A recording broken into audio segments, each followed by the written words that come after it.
Sejam muito bem-vindos, eu sou Paula Leal, estamos começando mais uma edição de Oeste Sem Filtro, programa que vai ao ar de segunda a sexta-feira a partir das 5h45 da tarde. As principais notícias do dia são analisadas pelos nossos comentaristas. Aqui no estúdio, Augusto Nunes e Silvio Navarro. E Fabiana Barroso, de São Paulo. Ana Paula Henkel está de férias e retorna amanhã conosco. E você pode acompanhar nossa programação pela plataforma Rumble. Oeste Sem Filtro também é transmitido pelo Twitter da Revista Oeste e pela Rádio Estúdio 92.3 FM de Cascavel. Hoje é 7 de fevereiro de 2023. Confira os destaques desta terça-feira. Jair Bolsonaro disse que volta ao Brasil nos próximos dias para liderar a oposição. Lula e Janja já têm uma casa em Brasília. Eles se mudaram para o Palácio da Alvorada. A autonomia do Banco Central segue na mira do governo, com novos capítulos de ataques. Tem muito mais agora nesta edição de Oeste Sem Filtro. E antes de começar com as notícias do dia, quero convidar você a participar da nossa enquete no site da revistaoeste.com. A pergunta hoje é: qual foi o pior momento do besteirol produzido por Lula no primeiro mês de governo? Sou o primeiro presidente que não tem onde morar? A autonomia do Banco Central é uma bobagem? Foi Floriano Peixoto quem proclamou a República? E o BNDES tem de ajudar os países amigos. Então entre no site revistaoeste.com e participe. Você também pode responder a enquete pelo Twitter da Revista Oeste. Lembrando que a votação termina às 19 horas. O resultado será divulgado aqui no fim do programa Oeste Sem Filtro. Também convido você a assinar a Revista Oeste. Nesta semana temos artigos de Evaristo de Miranda, Roberto Mota, Paula Schmidt, Gustavo Segre, Christian Costa, além dos colunistas fixos J.R. Guzzo, Augusto Nunes, Ana Paula Henkel, Dagomir Marques e muito mais. Lembrando que é o valor da sua assinatura que financia esse programa e todos os demais projetos da Oeste. Então, se você ainda não assinou a nossa revista digital, corre lá no site para fazer a sua assinatura ou aponte o seu celular para o QR Code que está aparecendo aqui na tela, um passo a passo muito simples. Lembrando que a gente não aceita financiamento público, por isso é a sua assinatura que financia projetos aqui como Oeste Sem Filtro, Estúdio Oeste, Oestecast, As Liberais e todo o nosso time de jornalistas independentes. Agora sim, vamos ao primeiro assunto do dia. O ex-presidente Jair Bolsonaro prometeu voltar ao Brasil nos próximos dias. Em entrevista ao podcast do jornalista Charles Kirk, Bolsonaro disse que tem a missão de liderar uma oposição responsável ao atual governo. Vamos acompanhar. Há uma vontade muito grande por parte de muitos brasileiros para que eu retorne o mais rápido possível. There is a great wish by a great part of the Brazilian population that I return as quickly as possible. Eu pretendo, nas próximas semanas, retornar e fazer uma oposição responsável contra o atual governo. Eu tenho que continuar na política, né? Aquilo que eu me descobri um pouco tarde, talvez. Mas, por ausência de liderança de direita no Brasil, eu me vejo na obrigação de coordenar essas novas lideranças que têm surgido para que o Brasil não mergulhe de vez no socialismo ou no comunismo. Para começar nossa rodada de análises e comentários aqui no programa Oeste Sem Filtro, quero dar boa noite, as boas-vindas. Silvio Navarro. Boa noite, Paula Leal, nossa âncora, meu mestre Augusto Nunes, e hoje com a presença da Fabi Barroso. Sobretudo, boa noite a você que nos faz companhia todas as tardes aqui na Revista Oeste. Paula, acerta o presidente Jair Bolsonaro quando diz que precisa voltar ao Brasil. Ele tirou um merecido período de férias, né? 4 anos governando a nação, sem contar que teve que passar por 7 cirurgias nesse período, decorrentes do atentado que sofreu em 6 de setembro de 2018, e agora retorna ao seu país. Ele disse claramente, eu sei fazer política, eu sou político, preciso continuar na política, e é fato, foi deputado durante muitos mandatos até se eleger presidente da República. E também fala a verdade quando diz que até a sua eleição, em 2018, o Brasil carecia de uma liderança clara de direita. A gente tem que lembrar que o antagonista ao projeto de poder do PT era o PSDB. E o PSDB mudou muito, depois, especialmente daquela eleição de 2014, da derrota do Aécio Neves para Dilma Rousseff. Então, o Brasil, de fato, carecia de um partido e de um líder de direita. O Bolsonaro tem aí uma herança de mais de 58 milhões de votos. Comanda um partido que tem praticamente 100 cadeiras na Câmara dos Deputados, segundo o maior desempenho da história, só perdendo para o PFL lá de 1998. Tem a segunda maior bancada do Senado e governadores importantes. Ou seja, Bolsonaro vai voltar ao Brasil e será, sim, um líder natural decorrente da eleição que teve, do número de votos que teve nas urnas. Agora, qualquer projeto para além disso, seja no campo da direita, no campo do centro, vai passar, obviamente, pela composição desse Congresso Nacional. Como eu disse, o PL, partido dele, é forte, conseguiu um desempenho muito robusto, né? Bancadas grandes na Câmara dos Deputados. No Senado, esperávamos mais.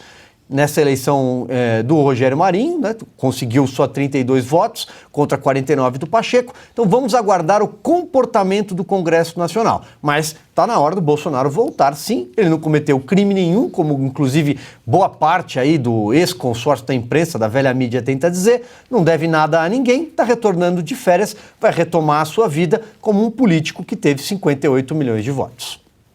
Boa noite, Fabi Barroso. Bolsonaro está mais aí de 30 dias fora do Brasil, nos Estados Unidos, e agora promete retornar nos próximos dias. Boa noite, Paula. Boa noite, Silvio. Boa noite, querido mestre Augusto Nunes. E boa noite a todos que estão nos acompanhando aqui na Oeste Sem Filtro. Tem algumas coisas fundamentais. A gente está vendo, acompanhando o desespero da esquerda, do próprio PT, de tentar colocar uma inegibilidade no Bolsonaro no TSE. E o corregedor do TSE é o ministro do Tapinha, né? Que a missão dada, a missão cumprida. Só que em abril, o TSE muda sua composição. Então, isso é muito importante, porque, se eu não me engano, será presidente o Cássio Nunes. Então, muda muito, muito. E ainda existem ações de inelegibilidade do Bolsonaro desde 2018 para ser julgada. E a gente vê que o grande desespero é essa tentativa de todas as narrativas trazidas dia a dia pelo consórcio, ainda que se mantém da imprensa, é formalizar que o presidente fique sem direitos políticos, né? Mas não acredito que isso vá acontecer. E como disse o Silvio, eu penso da mesma maneira, ele é a liderança natural e ele vai além também da política partidária. A gente precisa lembrar que o presidente Bolsonaro ficou sem partido quase 2 anos do seu mandato, então ele tem essa força política, ele tem consciência disso. O problema é que os adversários que estão no poder, e ao meu ver são 2 grupos políticos diferentes, também têm essa noção absurda do poder que tem o presidente Bolsonaro. Da direita, nós seremos órfãos se ele não resolver assumir esse posicionamento político, porque, por enquanto, realmente não temos nenhuma liderança política apta a assumir o que ficou para trás e a esperança dos brasileiros. Augusto Nunes, muito boa noite. O que esperar desse retorno de Jair Bolsonaro ao Brasil? Boa noite, Paula, nossa chefe. Boa noite, meu irmão Silvio Navarro. Boa noite, querida Fabi. Boa noite, Ana Paula Henkel, que volta amanhã, né? Em nome de todos aqui, eu mando um beijo. Boa noite a você que nos acompanha. É hora de voltar, sim, né? Um líder não pode se ausentar por muito tempo. Até porque, em matéria de poder, não existe espaço vazio. Alguém pode ocupar. Sempre ocupa. Não há líderes com a mesma estatura, com a mesma densidade eleitoral, não há. Mas começam a surgir os ocupantes do espaço. Mas precisa acabar com essa história de Bolsonaro não volta porque teme o que vai fazer o Supremo. Para com isso. Vai fazer o quê? Mais alguma coisa fora da lei? Não, o Bolsonaro não cometeu nenhum crime. Vão querer prender por causa do genocídio dos Yanomami? Pelo amor de Deus, para com isso. Nós temos apresentado aqui evidências de que, infelizmente, esse problema não começou em 2019. Então, menos cinismo. Agora, era o que faltava. Você só sai da cadeia para disputar a eleição um culpado juramentado, que é o presidente Lula. Agora, querem prender o adversário que ele enfrentou na eleição, com base em quê? Se o Supremo foi tão generoso, né, a ponto de libertar um homem condenado por 9 juízes de 3 instâncias diferentes por corrupção passiva e lavagem de dinheiro, em processos recheados de provas, vai querer prender agora um presidente por crimes imaginários? Não dá, né? Aí é o país completamente do avesso, não é nem o faroeste a brasileira. Existe, portanto, esses riscos, né? Os ministros e políticos, hoje ministros do Supremo e políticos fazem coisas inverossímeis, mas o líder tem de correr esses riscos, tem de correr. Num país que está tão estranho como o Brasil, o Bolsonaro tem de reassumir o seu espaço e começar a desmentir sistematicamente vou ser elegante, inverdades do Lula, que agora atribui a ele até o calote dado por Cuba e pela Venezuela no BNDES. Agora 19 horas e 56 minutos, estamos ao vivo na plataforma Rumble. Rumble se escreve R-U-M-B-L-E. Não esqueça então de fazer a sua inscrição aqui na nossa plataforma, deixar o seu like, o seu comentário, interagir no nosso chat aqui, ó, Silvio, Augusto e Fabi, o OM Chaves Gastronomia disse o seguinte: difícil demais responder essa enquete, vou ter que votar 4 vezes, ele pergunta. Vou pedir para a produção colocar novamente a enquete do dia. Hoje está difícil escolher, né? Qual foi o pior palavrório do besteirol produzido por Lula no primeiro mês de governo? Tem lá 4 opções, a gente convida você a entrar no site revistaoeste.com ou no Twitter da Revista Oeste para participar da nossa enquete. O resultado a gente dá logo mais ao fim aqui do programa. E as 4 opções, quero ver. Ele pediu se pode votar as 4 vezes. É São pouco mais de 40 dias de governo, né? Imagina o que vem. Mas eu quero aí. deixar claro, nossa audiência, que nós restringimos ao primeiro mês, só janeiro. Então, Uma nós escolhemos, produtividade admirável em matéria de besteira. É o Dilma. E a gente, inclusive, selecionou os 4 vídeos. Então, depois a gente vai exibir o campeão, a gente exibe ao final do programa. E a gente segue agora com mais informações, porque o governo do presidente Lula impôs sigilo sobre a íntegra das imagens dos atos de 8 de janeiro registradas pelas câmeras do Palácio do Planalto. A presidência alegou riscos para a segurança das instalações do prédio. As imagens foram solicitadas pelo jornal Folha de São Paulo via Lei de Acesso à Informação. Ao negar acesso, o Gabinete de Segurança Institucional, o GSI, informou não ser razoável divulgar informações que exponham métodos, equipamentos, procedimentos operacionais e recursos humanos da segurança presidencial. Fabi, o GSI ainda disse que as imagens solicitadas já estão sendo utilizadas no processo que investiga os atos de 8 de janeiro e cópias desses vídeos foram encaminhadas tanto para o Exército quanto para a Polícia Federal. É um absurdo falar isso, né? Porque, primeiro, essas imagens, muita gente filmou, então já, né, tem como mostrar toda essa segurança que se mostrou ineficaz, né? Porque o pessoal conseguiu vandalizar ali. Mostra muito mais, supostamente, vamos colocar assim, a infiltração de pessoas que pertenceriam, então, à esquerda, por que não? Em relação, por exemplo, ao relógio, né, que tem aquele moço ali com uma camiseta preta escrito Bolsonaro, existem relatos de que outras pessoas jogaram aquele relógio no chão. Então, por que não mostrar? Por que não tornar-se isso cada vez mais livre, até para o debate público, até mesmo para as pessoas se conscientizarem do que foi? Então, não há razão absoluta nenhuma, porque a transparência, inclusive eu vi que a Folha fez uma requisição, né, a Folha de São Paulo, porque percebeu a edição de imagens que está sendo vinculada, inclusive, na Rede Globo. Então a gente percebe que essas narrativas, aí muito alinhamento entre essa emissora e o governo, vem deixando uma narrativa assustadora. E a pior coisa que existe é você ter um fato desse, com tantas pessoas, questão de multidão, hoje com a prisão de 4 novos membros aí quatro PMs, né, membros ativos da Polícia Militar de Brasília, e sim você poder agora ter acesso às imagens, né? E as pessoas, aí, a gente está mostrando e tem imagens, então o GSI está fazendo uma bela blindagem ao próprio governo e a gente precisa levar em consideração que havia notícias do próprio Marcos Duval, né, em relação ao dia 8, das denúncias do Flávio Dino, que é o ministro da Justiça, e sim, ele é o verdadeiro e legítimo que está ali na governança, né, das polícias, e é muito preocupante ele não ser inserido nem mesmo num inquérito como investigado, nem mesmo testemunha. Eu acho tudo isso bizarro e não concordo, acho que sim, estão escondendo algo de todos nós. Silvio, como bem lembrou a Fabi, transparência é um dos princípios da administração pública, né? Veja só, Paula, não existe sigilo do bem. Então, estão escondendo o quê? Nós aqui, por exemplo, reprovamos tanto o vandalismo, o quebra-quebra, que nós queremos que os verdadeiros responsáveis sejam identificados, responsabilizados e cumpram no rigor da lei por aquilo que praticaram. Agora, o que está sendo escondido?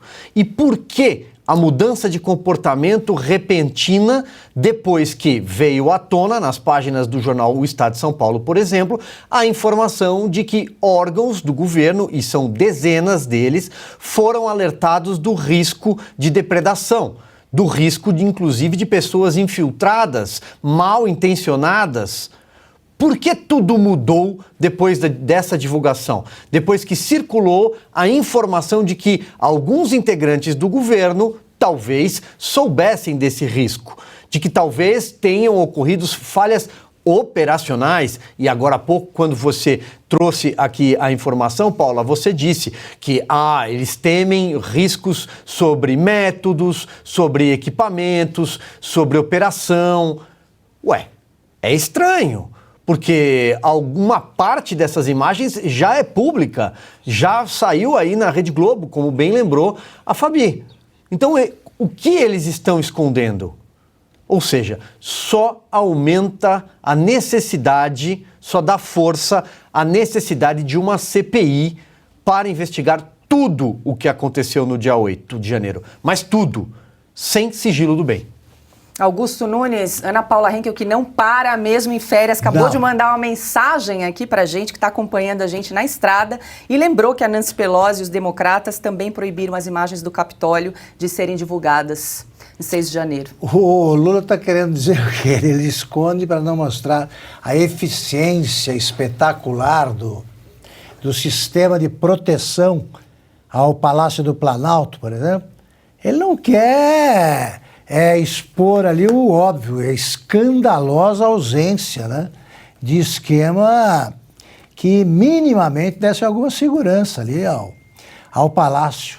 De repente saiu todo mundo, ele não quer que isso apareça, que o que foi registrado pelas câmeras sirva de prova de que houve fatos estranhos naquele dia. De repente sumiu todo mundo, o Palácio ficou exposto a qualquer grupo que tentasse invadi-lo.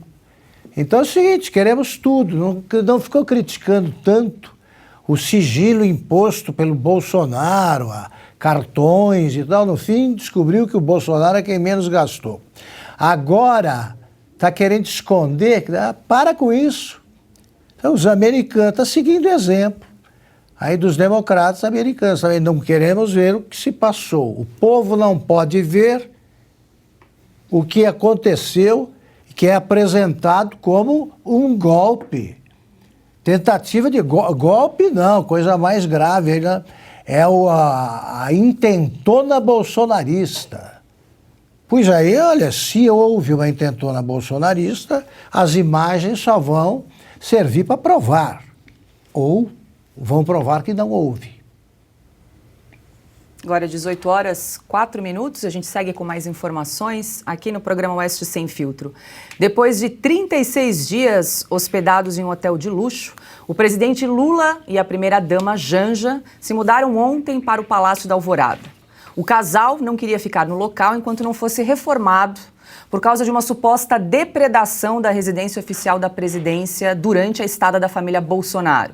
Até o dia 18 de janeiro, o governo anunciou ter gasto mais de R$215 mil com a hospedagem do presidente e da primeira-dama no hotel. Silvio Navarro, a gente entrou em contato, perguntou se houve realmente uma reforma, porque a gente lembra que Lula disse que só se mudaria se houvesse uma reforma no Palácio da Alvorada. Em nota, o Ministério da Casa Civil informou que, abre aspas, o Palácio da Alvorada passou por serviço de manutenção predial que compreende a recuperação de piso, paredes, parte elétrica. Foi realizado o trabalho de manutenção para tornar o Palácio da Alvorada habitável e em condições de receber o presidente da República e a primeira-dama, fecha aspas. Essa foi uma nota oficial do Ministério da Casa Civil. Teve licitação? Essa é a grande pergunta. Quem fez a reforma? Porque sempre que se fala em reforma e imóveis relacionados ao presidente Lula, isso remete a um passado um pouco sombrio, eu diria. Paula, a questão aí é a seguinte: o quanto a primeira-dama Janja é midiática, o quanto ela quer aparecer e o quanto ela pensa que é uma espécie de Evita Peron brasileira. Então, ela abre as portas do palácio para uma emissora de televisão. Quem ligou a televisão ali até teve a impressão de que não se tratava de um produto jornalístico, mas sim de um Extreme Makeover ou algum programa da GNT ou de outros canais a cabo, de reforma rápida, de decoração.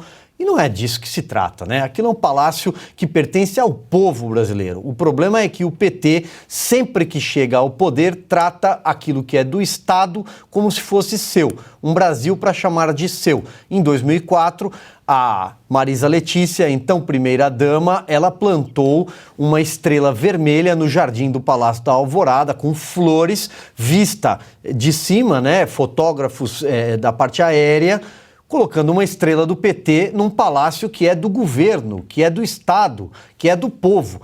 Então a questão é sempre essa: eles tratam a coisa pública como se fosse deles. Todo mundo sabe que quando o Lula deixou o Palácio do Planalto, né, na eleição da Dilma, muito daquilo que foi levado ali do Palácio do Planalto era porque ele tratava as dependências da residência oficial como se fosse a casa dele e da dona Marisa Letícia. Tanto em objetos que ele disse que ganhou e que foram parar no Instituto Lula, depois foram parar em outros lugares que a Lava Jato bateu a porta e descobriu caminhos tortuosos. O resumo é esse, Paula: eles tratam a coisa pública como se fosse deles. Ontem, durante a posse de Aloysio Mercadante como presidente do BNDES, Lula deu um jeito de incluir a Alvorada como um dos alvos dos atos de 8 de janeiro. Vamos acompanhar. Porque o que aconteceu no Palácio do Planalto, no Palácio da Alvorada, na Suprema Corte e no Tribunal, foi uma revolta dos ricos que perderam as eleições. Foi uma revolta de muita gente rica que não queria perder as eleições. Nós não podemos brincar, porque um dia o povo pobre pode se cansar de ser pobre e pode resolver fazer as coisas mudarem nesse país. Augusto Nunes, ajuda a traduzir aqui, quer dizer que os manifestantes invadiram o Palácio da Alvorada no dia 8 de janeiro? Invadiram o Palácio da Alvorada e um certo tribunal, que ele não identifica, né? Porque ele fala que invadiram o Supremo e depois entra um tribunal. Não sei se ele considera o Palácio do Planalto também um tribunal ou qualquer outro palácio do governo, porque não falta bandido para você colocar dentro, né? Então, bandido para falta tribunal. Bandido não. Vamos lá. O Lula realmente é aquele tipo de novo rico que, quando ascende socialmente, fica exigente. Ele passou mais de 500 dias, quase 600, na cadeia. O casal, agora tão exigente, noivou na cadeia. E não se queixou das dependências ali que eles usavam. Agora, a Janja leva uma repórter para dizer que estava inabitável o Palácio da Alvorada. Se estava inabitável e, segundo o Lula, foi depredado, como é que eles já conseguiram, se isso aconteceu em 8 de janeiro, como é que eles já conseguiram mudar para lá? Bom, Silvio falou muito bem, houve licitação? Isso é fundamental. Tem que haver. É obrigatória. Mas quem realizou esse tipo de trabalho? Aliás, antes de mais nada, é preciso traduzir essa nota sobre o que foi feito. Eu não entendi nada. Porque eles não falam em reforma, Augusto, eles falam de serviço de manutenção predial. Serviço de manutenção predial deve ter havido também naquela cozinha lá do triplex do Guarujá, né? Outra, como é que é? Manutenção da piscina lá, que tinha, como é que é? Barquinho. Pedalinho, aquelas coisas. É sempre assim. Desta vez não foi nenhum dono de empreiteira acompanhando aí a primeira-dama, por enquanto. Bom, o que foi feito? Mas que empresa realizou? A lei é claríssima. Não se pode mexer no Palácio do Planalto, Palácio da Alvorada e outros prédios tombados pelo patrimônio histórico de jeito nenhum, sem a presença, primeiro, sem licitação, segundo, sem a contratação de uma empresa especializada que tem que ser examinada, tem que ter o currículo ali, o portfólio examinado por outros órgãos que entendem disso. O Lula não faz a menor ideia, né, de por que o palácio foi tombado. Ele acha que tombar é tombar mesmo, como ontem tombou aí o nosso ministro da Justiça em 2017. Né? Agora é o seguinte, é fundamental examinar também o significado da expressão os ricos. Primeiro, essa é clara, ele está dizendo que os ricos é que depredaram os prédios, as sedes dos três poderes em 8 de janeiro. E o que ele quer dizer com essa? Os pobres ainda vão se cansar e vão querer resolver o problema. Ele está incitando a violência, está pregando a violência, está achando que os pobres vão quebrar tudo. O que ele está dizendo que não deve ser apurado pelos defensores da democracia que estão no Supremo? Precisa ouvir o Lula. Ou precisa fazer o que se fez nos últimos anos com todo mundo. O ministro Alexandre de Moraes devia dar o prazo aí de 24 horas para ele explicar o que quis dizer com essa declaração. Já que a gente está falando desse assunto, essa, aliás, é uma das opções da nossa enquete, vale rever a entrevista em 11 de janeiro, em que Lula disse que não tinha uma casa para morar com Janja. Eu estou preocupado porque se você for fazer licitação para comprar um colchão ou para fazer uma cama, nós vamos demorar 90 dias. E eu, sinceramente, estou cansado de ficar no hotel, porque não é o local adequado para você governar um país. E parece até uma coisa irônica, né? Ou seja, acho que nunca antes na história do Brasil, eu sou obrigado a voltar a dizer isso, um presidente da República não teve onde morar. Sabe? Não tem onde morar. Ou seja, tem pessoas que me ofereceram casas para morar, sabe? E eu não quero morar como se fosse um clandestino. Se tem um lugar para o presidente morar, eu quero entrar lá dentro e morar, sabe, decentemente. E aí, Augusto? Foi clandestino no sítio de Atibaia, por exemplo. Né? Se um amigo ofereceu, tem sempre amigo oferecendo. Agora, é o seguinte, como não demorou 90 dias, não houve licitação. Isso é crime. Isso é crime. Segundo, um cara que, de novo, passou esse tempo todo na cadeia, né? Aparentemente bem, porque noivou com a Janja, namorava, recebia visitas, etc. Agora não basta uma suíte presidencial de hotel. É por isso, essa é uma das coisas que justificam a pressa com que ele enriqueceu. O Paulo, vamos fazer o dever de casa, né? Nós vamos fazer um pedido ao Palácio do Planalto, via Secretaria de Imprensa, com base na Lei de Acesso à Informação. Nós queremos saber os itens que foram adquiridos, a nota fiscal sem licitação, ou ele vai colocar em sigilo? E o nome da empresa que fez o trabalho.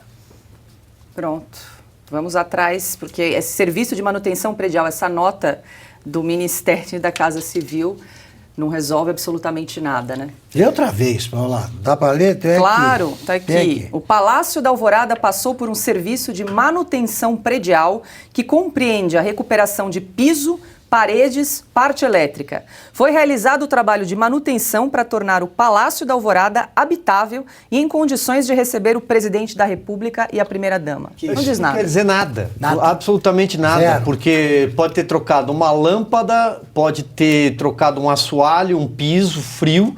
Isso não quer dizer nada. Ou será que eles gastaram dinheiro demais? Quem pagou foi o cartão corporativo? A gente precisa saber. Diga lá, Precisa Fabi, respostas. quero te ouvir também. Eu ia dizer que, na verdade, essa narrativa deles aí, provavelmente, ela vem no sentido de fazer a exclusão da licitação. Então, quando você fala manutenção, algo emergencial, estou falando poderia, em tese, se quadrar, então, na excludente de licitação para serviços de emergência. E aí eles colocam exatamente isso na nota, né? Então, eles devem, aquela cena com aquela emissora também, foi muito premeditada neste sentido. E aí sim, né, cabe à imprensa e todos que se acham no dever, no direito de pedir essas notas fiscais, está na eminência. Mas a gente precisa lembrar aqui que o Supremo dava prazo de 24 horas para o presidente Bolsonaro, porque nós tínhamos pessoas como Randolfo Rodrigues, né, um senador, no pé deles. Então, é a hora do Congresso Nacional. Eu sei que tem muita coisa acontecendo e está difícil, mas está na hora de nomear né, para ficar no pé e fazer a mesma coisa, mesmo que não obtenha o mesmo resultado, porque até para nós, da imprensa, vai ficar muito melhor cornetar esse povo quando está fazendo essas barbaridades. Porque o Augusto falou aqui da prisão, por exemplo, mas a gente precisa lembrar que a prisão do Lula era uma prisão privê. Ninguém teve aquelas regalias como teve o ex-presidente Lula quando estava preso, né? Então, a gente sabe que ali era completamente diferente, não era um ambiente prisional comum. Então, como ele foi bem tratado, ele quer o mesmo tratamento sempre. E para ele sempre o melhor é pouco. E aí fez esses apontamentos, mas realmente, né, com o passado dele de desvios de verbas, é preocupante. Qualquer verba pública tem que ficar em cima mesmo. E o presidente do Banco Central, Roberto Campos Neto, continua na mira de Lula e dos partidos de esquerda. O PSOL vai apresentar um projeto de lei para revogar a autonomia do Banco Central. Além disso, o líder do partido na Câmara, o deputado Guilherme Boulos, vai pedir a Campos Neto para que ele explique na Câmara a política de juros. A lei de autonomia do Banco Central impede que Campos Neto seja convocado. Boulos disse o seguinte, abre aspas, o Campos Neto é um infiltrado no governo Lula, um infiltrado do ex-ministro da Economia Paulo Guedes, um infiltrado do Bolsonaro. É um cara que não deixa a taxa de juros baixar. Tem um interesse, na minha opinião, de boicote à economia, fecha aspas. Silvio Navarro, agora Roberto Campos Neto está na mira, né? Virou a bola da vez do governo. Paula, veja, o Guilherme Boulos, acho que eu não vou nem entrar nessa fala dele, é jurássica, é um fóssil ideológico que foi eleito para a Câmara dos Deputados. Agora a grande questão é por que essa ofensiva do Lula, inclusive recriminado por algumas pessoas do próprio PT, do próprio governo, em relação ao Banco Central, na figura do Roberto Campos Neto, e aos juros que ele sequer sabe calcular, que ele sequer sabe do que se trata. Ele está tentando empurrar para o executivo, Roberto Campos Neto, para a gestão autônoma do Banco Central, o desastre anunciado da economia que o PT aparentemente já colocou em curso. Ele já vem cumprindo algumas ameaças, por exemplo, abrir os cofres do BNDES para financiar países falidos aqui na América Latina, seus vizinhos cucarachos. Mas não é só. Provavelmente ele vai ajudar empresas que foram enredadas pela Lava Jato por malfeitos no passado. Elas já estão aí dispostas a tocar obras, não é isso? Para pagar dívidas. Ele vai despejar dinheiro, a famosa gastança ou gasto é vida, como bem descreveu o Alexandre Schwartzman numa entrevista ao Estado de São Paulo nesta semana. Quem espera algum tipo de pragmatismo, que esse governo Lula seria parecido com aquele governo Lula 1, com Antônio Palocci, Henrique Meirelles e aquela equipe econômica ortodoxa, já passou da hora de perceber que isso era um grande sonho. Isso não vai acontecer. Não há nenhum compromisso com austeridade fiscal, com teto de gastos, com aquela política monetária ortodoxa, nenhum. É gastança, o gasto é vida, como bem disse o economista. Então, é por isso que ele está com esse discurso, inclusive precoce, porque ele tem aí 45 dias de governo, não fez nada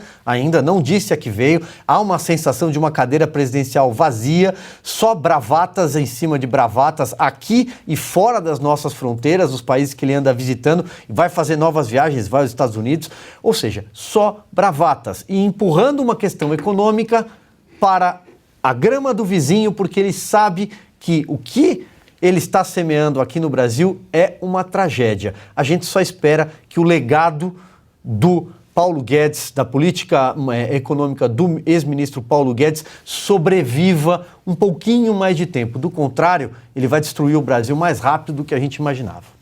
Ainda nesse assunto, depois de tantos ataques, o presidente do Banco Central, Roberto Campos Neto, falou hoje em um evento em Miami, nos Estados Unidos.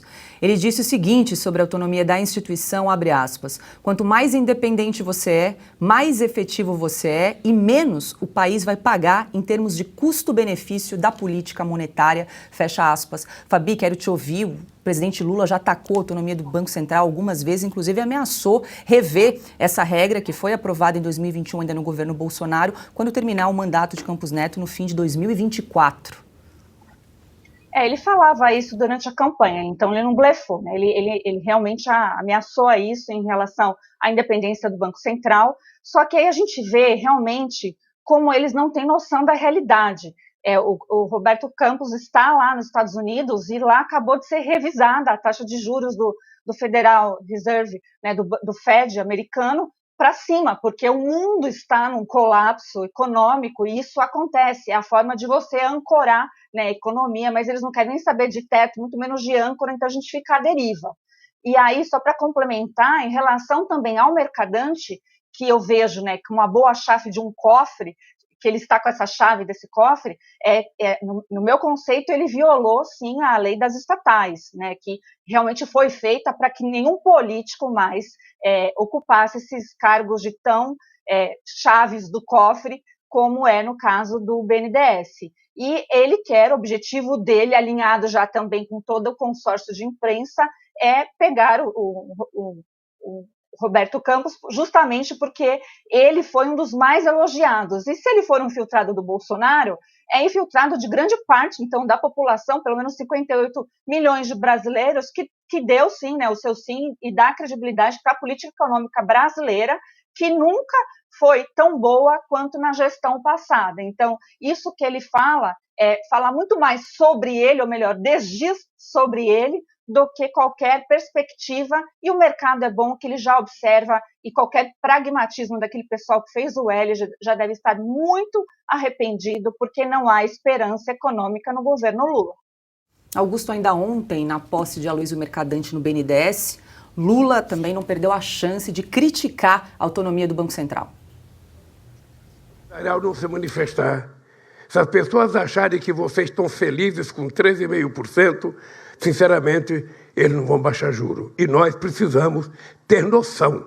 E não é o Lula que vai brigar, não. Quem tem que brigar é a sociedade brasileira. Não existe nenhuma justificativa para que a taxa de juros esteja, nesse momento, a 13,5%. É só ver a carta do cupom para a gente saber que é uma vergonha esse aumento de juros e a explicação que eles deram para a sociedade brasileira.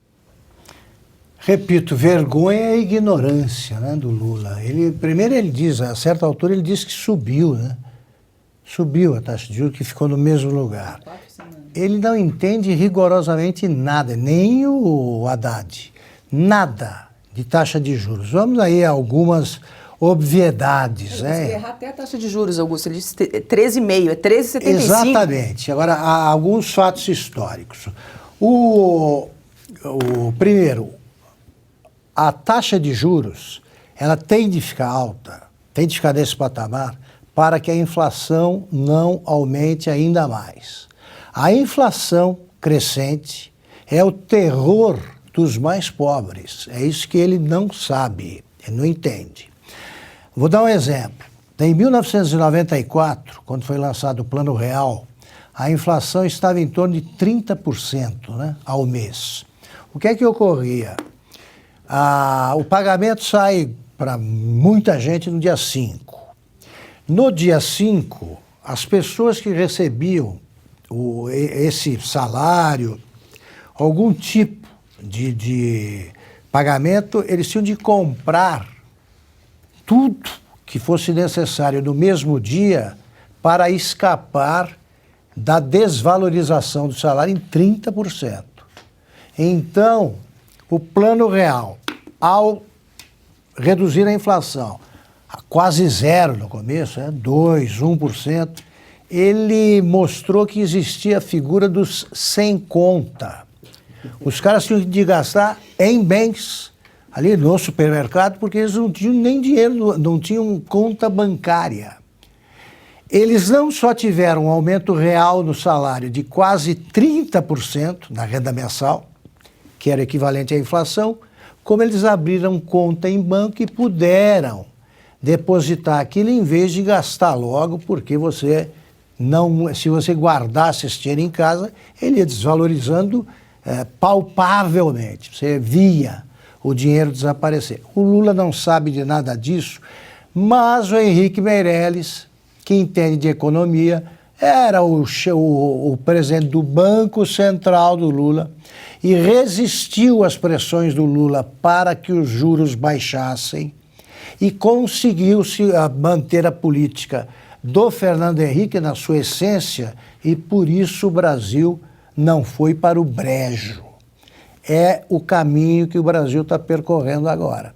Está se aproximando rapidamente do penhasco e, como lembrou o Silvio, o Lula não vive sem alguém para culpar. Ele teve coragem de, ao receber um país praticamente sem inflação, um país sob controle do Fernando Henrique, ele chamou a herança lá de herança maldita. Agora, sem ter examinado as contas, ele, quando tinha ainda em ação aquele gabinete de transição, ele já disse que a herança era perversa. O Bolsonaro entregou ao Lula um país em situação muito boa se confrontado com os grandes países, grandes economias do planeta. A inflação brasileira é baixa em comparação com a da União Europeia, com a que viveu os Estados Unidos, teve de suportar essa inflação recentemente. E ele está querendo quebrar esse tipo de equilíbrio, porque ele quer gastar e porque, como é um imbecil em matéria de economia, ele acha que vai resolver o problema dando mais dinheiro, botando mais dinheiro em circulação, aumentando os gastos, gasto é vida, né? Aumentando isso aí porque ele não conhece a história de país nenhum. Ele não sabe, ele é tentado a fazer aquele horror do congelamento de preços. Ele gosta da economia argentina, que a cada ano faz um congelamento e aumenta o tamanho do desastre. E acha que tem de gastar. Pois bem, se não for controlado o Lula, ou por alguns parceiros que tenham cérebro, ou pela oposição, o Brasil vai para o buraco. Quanto ao Boulos, o presidente do Banco Central, Roberto Campos Neto, deve ignorar essa besta quadrada que é toda vez que eu me refiro ao Boulos, ele abre um processo porque eu digo que ele é gigolô de sem teto. Então, eu vou tentar uma saída mais elegante, né? Eu vou chamá-lo de cafetão de sem teto. Porque a definição dessas palavras significa o quê? Quem vive do trabalho dos outros, quem explora os outros para viver. E o Boulos acaba de encontrar o seu primeiro emprego estável, digamos assim, agora, como deputado, pelo PSOL.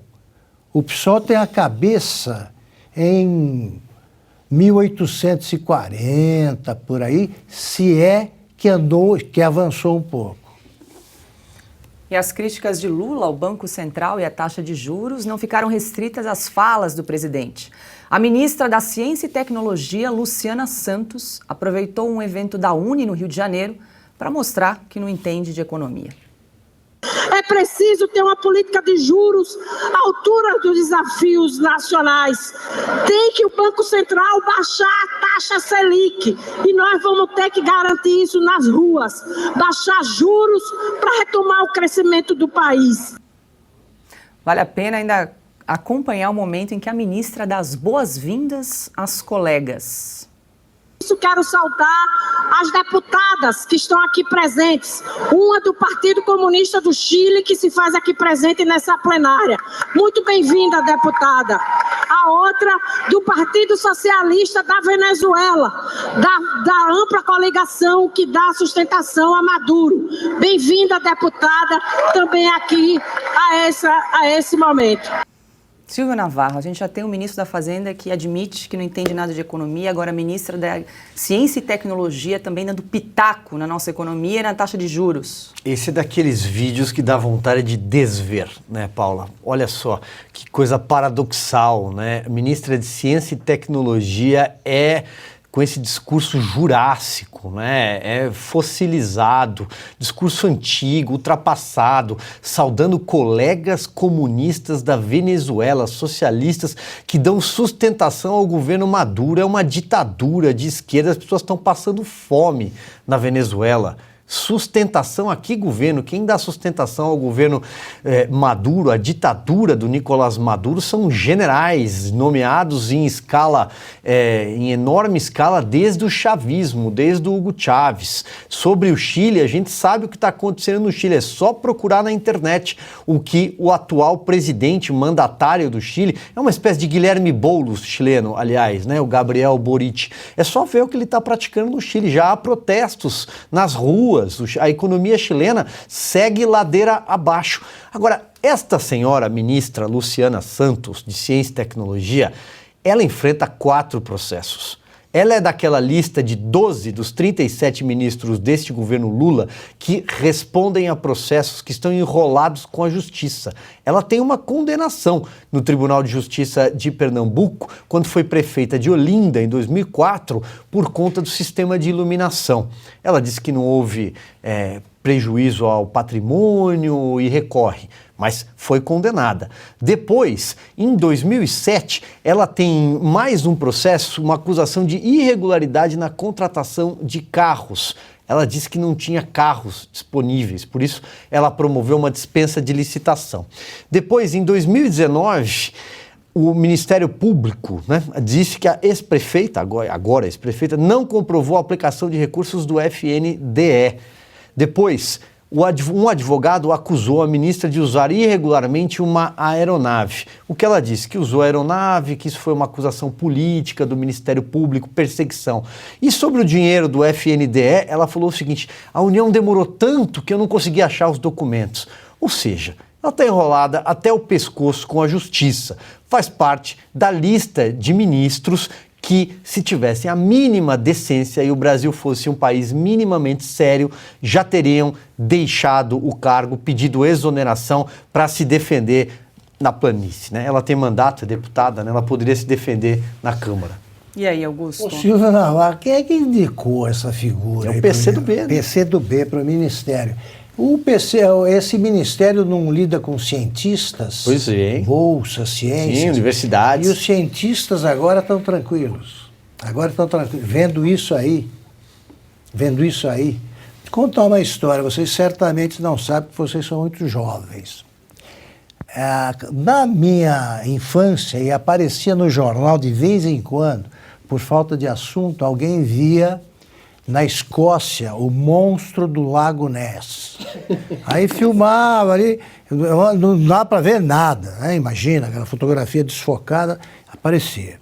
E outra coisa estranhíssima era a aparição do abominável, ainda vinha com adjetivo, abominável homem das neves, aparecendo no Himalaia, também com fotos assim. Pois bem, se você apresentar o abominável homem das neves ao vivo, né, em pessoa.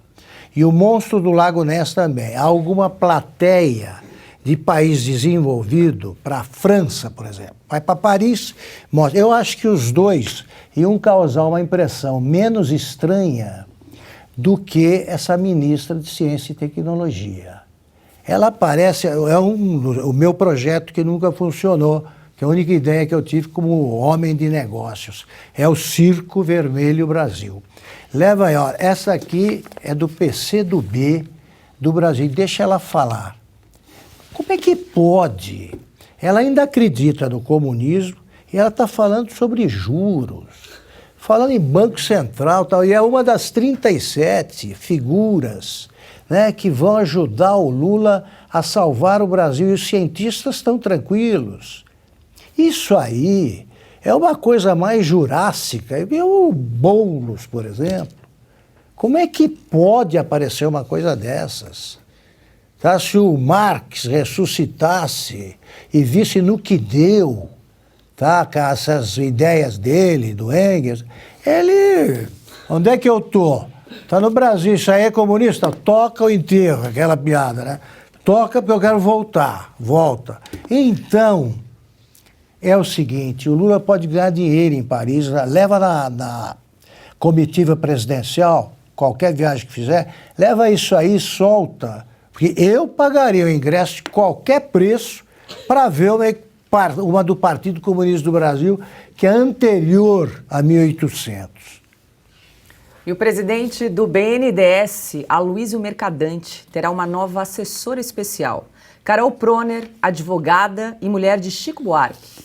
Ela aceitou o convite para assumir o cargo e vai atuar na área de direito internacional do banco. Vale lembrar que Carol fez parte da equipe de transição do governo Lula no grupo voltado à Justiça e Segurança Pública. A advogada é professora de Direito Internacional na UFRJ e fundadora da Associação Brasileira de Juristas pela Democracia, um braço do grupo de esquerda Prerrogativas. Fabi Barroso, quero te ouvir em relação a essa nomeação aí de Aloysio Mercadante.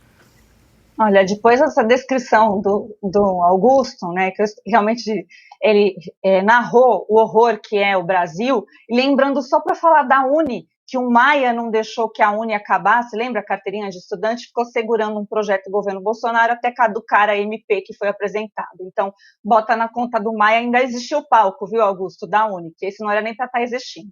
Mas falando, então, dela, é o pedágio pago para esse grupo de advogados que tem que fazer carta para a democracia, né? Então, é algo assim bizarro, realmente bizarro, fora as ligações, né, e os pedágios também em relação às amizades.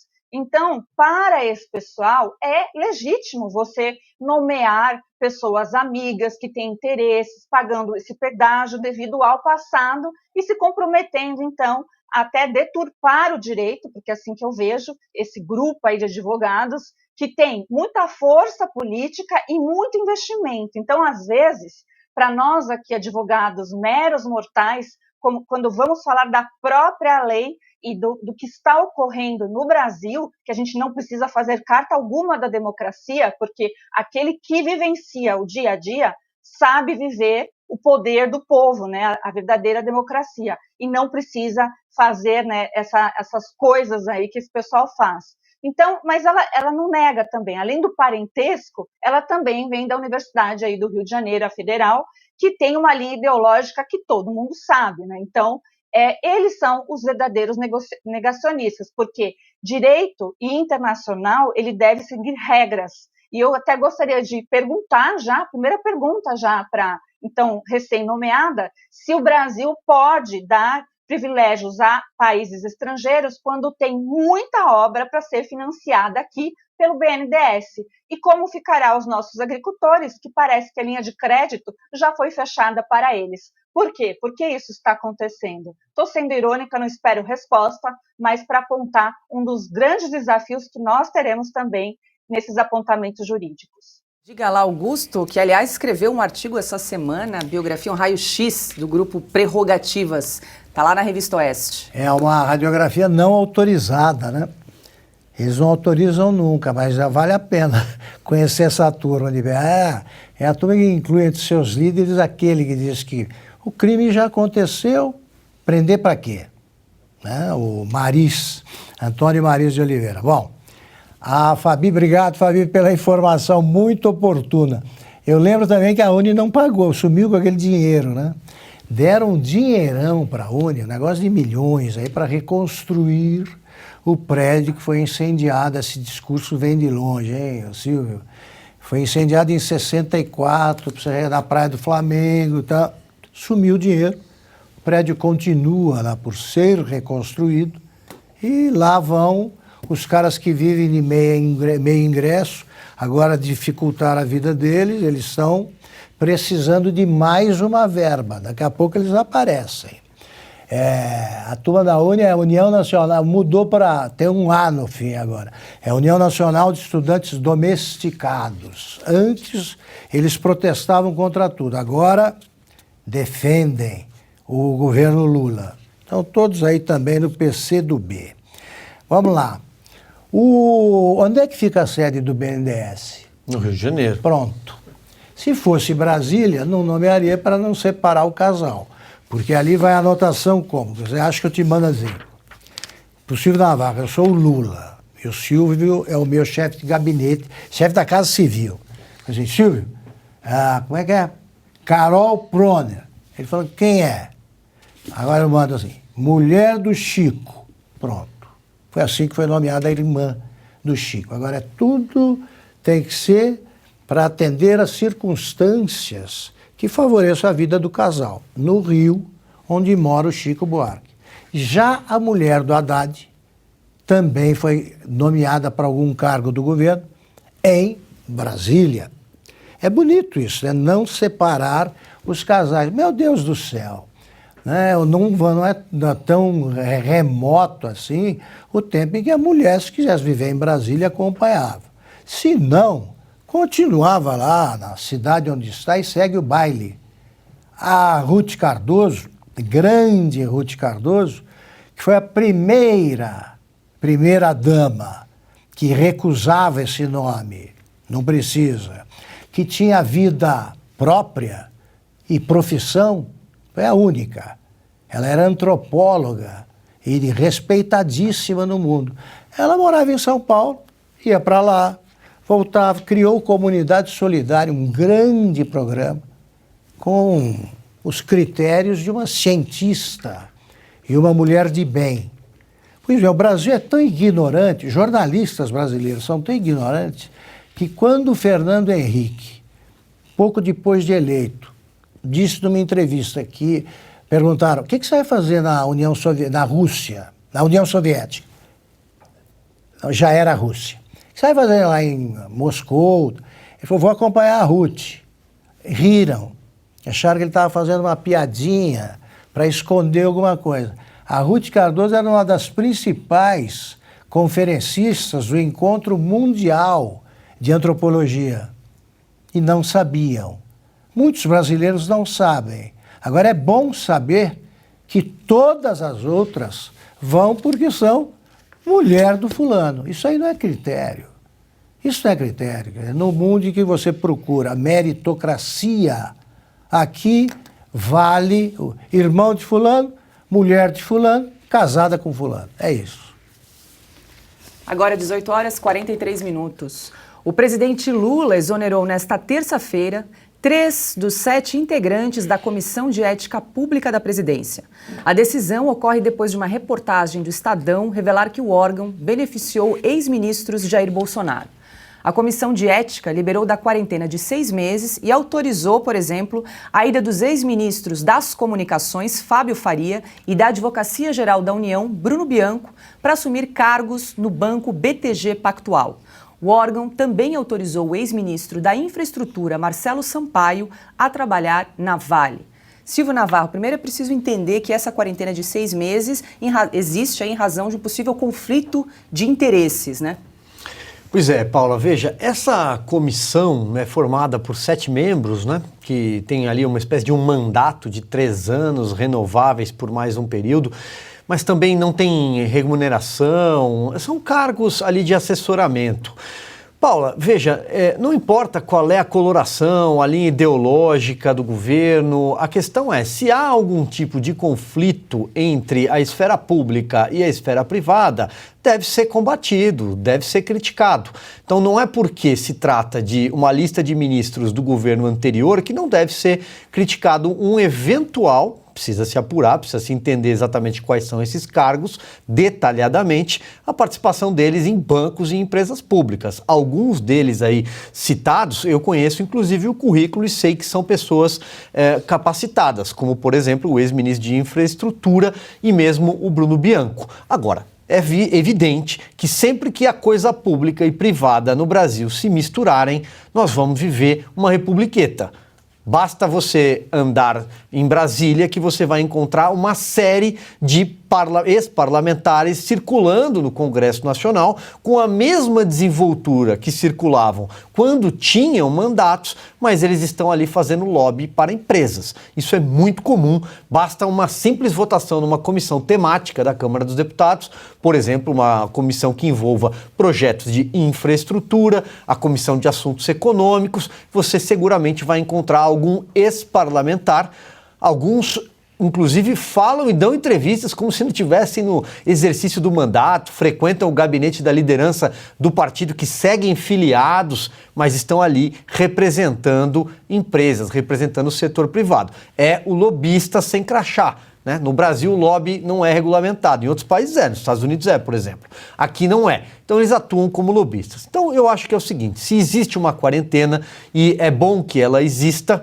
ela deveria ser respeitada e não triturada. Se a gente vem aqui criticar, por exemplo, quando a lei das estatais é desfigurada em benefício de um Aloysio Mercadante, nós vamos criticar o outro lado também. Aliás, nós vamos criticar todos. Não temos compromisso com o governo nenhum. Fabi Barroso, eu quero te ouvir em relação a essa decisão da Comissão de Ética de liberar e da quarentena de 6 meses, por exemplo, aí, os ex-ministros das Comunicações, Fábio Faria, e também da Advocacia Geral da União, Bruno Bianco. Ambos foram, então, assumir cargos no Banco BTG Pactual. Em relação ao Bruno Bianco, especificamente, nós sabemos que ele veio deste mercado, né, e voltou para ele. Mas eu concordo com o Silvio, com a devida ressalva mesmo, que tem que ser apurado, mas se somos legalistas de qualquer forma. Agora, o objetivo do Lula de retirar esses conselheiros, né, esse pessoal de ética pública para o governo Lula, é para colocar seus próprios amigos, isso sem dúvida alguma. Então, foi usado, né, o Estadão fez um favor ao governo Lula, mais um, não sei como será pago esse favor depois, mas é esse o grande objetivo. E realmente também o Silvio já explicou, esses comissionados, né, para essa comissão de ética pública, eles não são remunerados, mas eles têm bastante responsabilidade, porque foi criado isso no governo Fernando Henrique, justamente para evitar, né, embaraços que tinha-se em relação à ética. Mas no Brasil é muito engraçado, porque exigem de nós, eu posso dizer, por exemplo, advogados têm um conselho de ética e cada vez o prédio fica maior nas regionais e comissões de ética da Ordem dos Advogados. Mas eu vejo com muita clareza que falta, por exemplo, uma comissão de ética dos próprios ministros do Supremo que não são submetidos ao Conselho Nacional de Justiça. Então, tudo isso a gente vê que é necessário, mas também não deixa de ser uma grande encenação para que os amigos viabilizem os amigos, ou ao contrário, né, que tem a barganha para depois fazer chantagens. Então, realmente, eu vejo até sem alguma necessidade esse tipo de conselho, mais um que poderia, de fato, acabar se houvessem reformas que o Brasil precisa tanto. E aí, Augusto? Eu voto com o relator, né? Também voto com o relator Silvio Navarro. Que é o seguinte, vale para todo mundo. Eu não aceito nenhum caso nebuloso que é protagonizado por gente de que eu gosto. Não pode. Se existe a quarentena, é para ser respeitada. Eu, por exemplo, não aceitaria fazer isso. É a mesma coisa, porque eles têm informações privilegiadas. É o seguinte, né? Vamos olhar as coisas de frente. Eu estou trabalhando aí, gosto deles. Agora, eu estou trabalhando, digamos, no Ministério da Infraestrutura. Aí depois eu vou trabalhar, eu sou convidado pela Vale, como aconteceu. Eu sei que uma ferrovia passa por uma área em que a Vale trabalha. Eu não posso aceitar o trabalho imediatamente, porque você não pode servir a dois senhores. Aí você não contar para a Vale, você está sonegando uma informação útil à empresa onde você trabalha. Se você conta, você está ferindo a ética. Então, meu Deus, espera 6 meses. Não é esse o tamanho da quarentena? Todo mundo deve fazer isso. No caso do drible ali na lei das estatais, ali é outro papo. Ali é o seguinte, é ilegal, não pode. Não pode. O sujeito é dirigente de partido político, não pode assumir. Não pode. Tem que dar um tempo. Está lá. No caso de assumir um cargo que pode provocar conflito de interesses, é muito complicado, porque você não sabe. Aí os que foram convidados dizem, não, eu vou trabalhar em outra área. Sim, mas você está numa empresa, tal. É melhor, para resumir, eu evitaria isso para não ficar vivendo um conflito ou pensando se eu deveria agir assim ou assim. Na dúvida, é melhor não fazer nada. Diga lá, Silvio. Um rápido adendo ao que o Augusto trouxe aqui, muito bem. O atual presidente da Petrobras, o senhor Jean Paul Prats, era ligado a 4 empresas privadas antes de assumir a Petrobras. E empresas de qual setor? Do setor de óleo, do setor de combustíveis, de gás. Não pode. Né? Então, que fique claro aqui que isso é prática, isso aí é o método do PT de governar. Então, a gente tem que criticar dos dois lados. Claro. Agora, 18h51, estamos ao vivo na plataforma Rumble. Lembrando que Rumble se escreve RUMBLE. A gente convida você que está nos acompanhando a se inscrever aqui no nosso canal, deixar o seu like, o seu comentário e compartilhar esse link nas suas redes sociais, no WhatsApp, no Telegram. É importante que mais pessoas conheçam aqui a nossa plataforma para a gente fortalecer essa comunidade da Revista Oeste agora no Rumble. Além do programa Oeste Sem Filtro, nós estamos também com o Oestecast, Estúdio Oeste, As Liberais, toda a programação da Revista Oeste você encontra aqui e somente aqui na plataforma Rumble. A gente faz um alerta para que outras transmissões que estejam ocorrendo em YouTube e outras plataformas, por favor, não realizem transmissões, são transmissões clandestinas, piratas, que podem comprometer o nosso trabalho que está centralizado aqui na plataforma do Rumble. Também aproveito para convidar você que está nos acompanhando, que gosta do conteúdo da Revista Oeste, a assinar a nossa revista. É muito simples, é só entrar no site revistaoeste.com/assine ou apontar a câmera do seu celular para o QR Code que está aparecendo aí na tela. É um passo a passo muito simples, muito rápido para você também se tornar um assinante aqui da nossa revista. Toda sexta-feira um conteúdo exclusivo é liberado no site revistaoeste.com. Os melhores textos, os melhores jornalistas do Brasil você encontra num só lugar aqui na Revista Oeste. Então a gente conta com você, lembrando que a gente não aceita financiamento público, por isso que a sua assinatura é muito importante para a gente continuar a realizar o nosso jornalismo independente. Agora, 18h53, a gente segue com mais informações aqui no programa Oeste Sem Filtro, porque o presidente do Tribunal Superior Eleitoral, Alexandre de Moraes, determinou a liberação das contas nas redes sociais da deputada federal Carla Zambelli, do PL de São Paulo.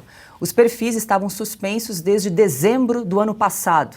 Alexandre de Moraes justificou a liberação das contas, abre aspas, se deve à cessação de divulgação de conteúdos revestidos de licitude e tendentes a transgredir a integridade do processo eleitoral, fecha aspas. O ministro também fixou uma multa diária de R$20 mil caso Zambelli continue a publicar mensagens incentivadoras de golpe militar, atentatórios à justiça eleitoral e ao Estado Democrático de Direito. Fabi Barroso, quero te ouvir em relação a essa decisão do ministro Alexandre de Moraes.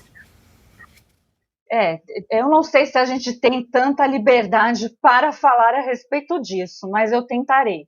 É muito, muito complicado você comentar a legalidade de algo assim, porque a gente não tem nunca noção do que foram esses atos em relação aos deputados e à base aliada do presidente Bolsonaro, né? Então, e todo mundo sabe que isso aconteceu durante o processo eleitoral, foi usado o TSE para isso e realmente cumprir a missão. Então, foi derrubado como a Carla Zambelli, outros influenciadores, o Luciano Hang, que até hoje não teve as suas redes de volta, e quando a gente ouve na decisão que já tem a multa de R$20 mil, a gente sabe que as plataformas estão cumprindo, porque senão essa multa acaba sendo até destacada para elas, então fica muito nebuloso esse contexto, porque não é apontado exatamente do que então Carla Zambelli tenha feito em relação a isso e a postagem, possíveis postagens no plural dela. Enquanto isso, a gente vê, né, políticos da esquerda fazendo fake news, sim, principalmente no Twitter, e nada acontece. Então, são 2 pesos, 2 medidas, disparidade de armas, e aí não dá para passar pano também para ministro, porque é ministro do Supremo. Então, eu vejo isso como uma censura liberada por um tempinho. Então, mais uma vez, ele está dando o aval, já, né, como a condição vai pecar, e nós ficaremos de olho aqui para mandar, então, a penitência. E a penitência basta ser do outro lado do balcão, basta ser de direita e apoiador do presidente Bolsonaro, então nem se diga. Correção aqui, os perfis da deputada, eles foram suspensos desde novembro do ano passado e não dezembro, como eu havia mencionado anteriormente. Augusto Nunes.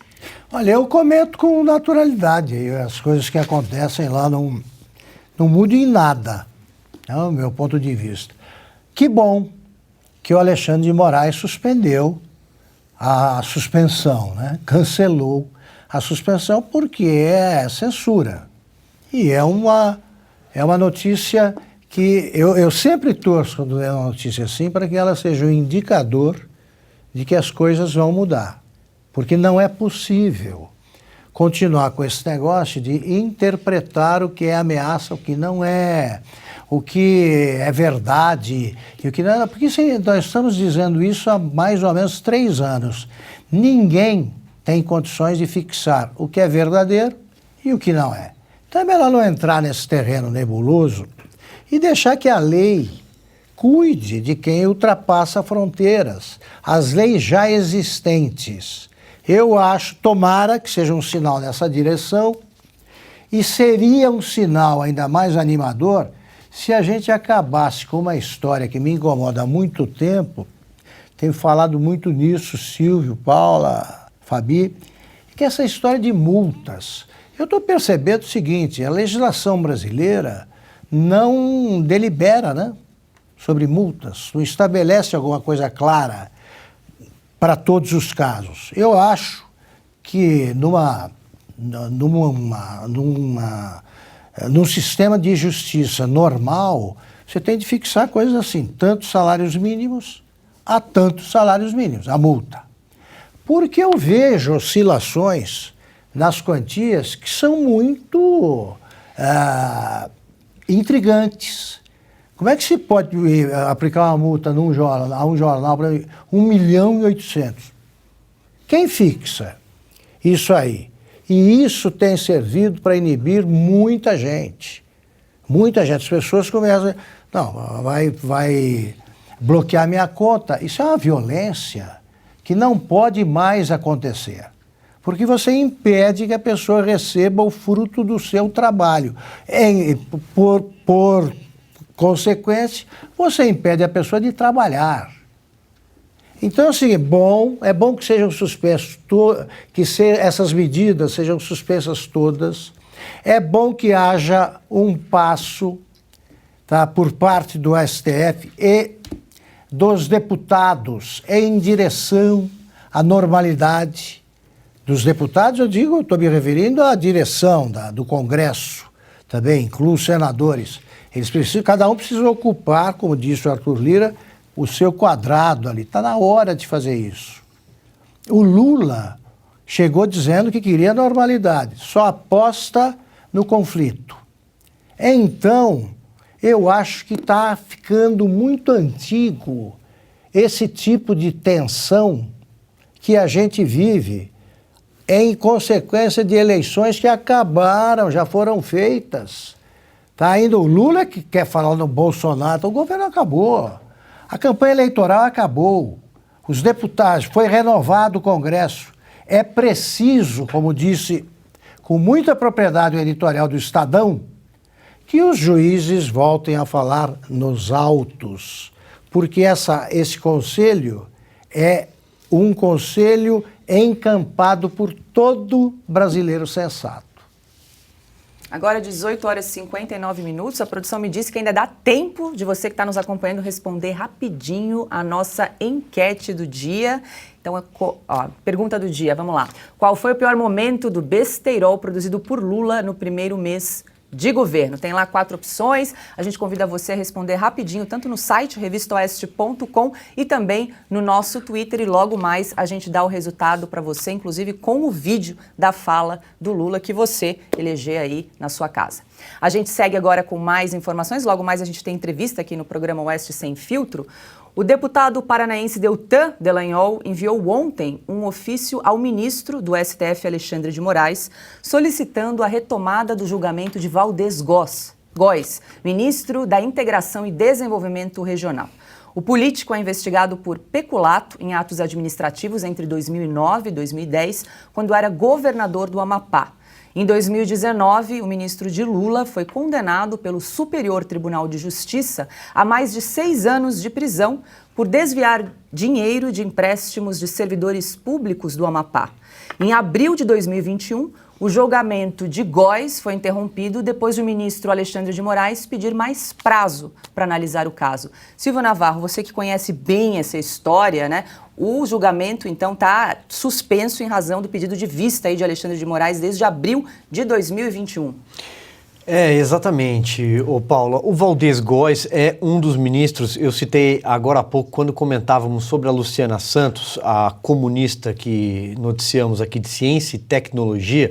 O Valdez Góes foi governador, tem condenação nas costas.